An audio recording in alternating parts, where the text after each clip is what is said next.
Kita awali dengan informasi pertama, saudara sebanyak 219 etnis Rohingya kembali terdampar di Pulau Sabang Selasa malam pada pukul 23 waktu Indonesia Barat.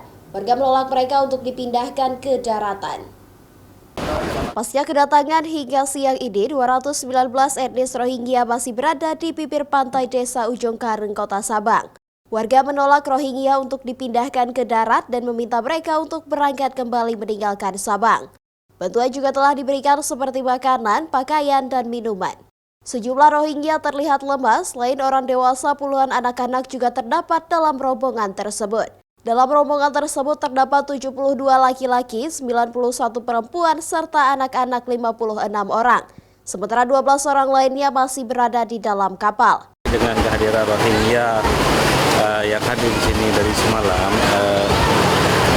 warga semua menolak, kami semua warga menolak kedatangan Rohingya yang berada di tepi laut kami ini. Alasannya yang pertama, kita tidak ada fasilitas yang memadai untuk menampung. Kemudian yang kedua, antusias warga untuk menolak karena dengan berbagai alasan. Yang pertama, sisi warga yang masih banyak yang kurang mampu untuk yang kita lihat di dahulu. Terdamparnya kembali Rohingya ke perairan Aceh merupakan kesekian kalinya dalam bulan ini ke Aceh. Setidaknya sudah terdapat 6 kapal yang berlabuh ke Aceh.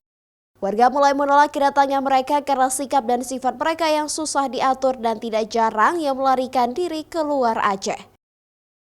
Syahril, Kompas TV, Sabang.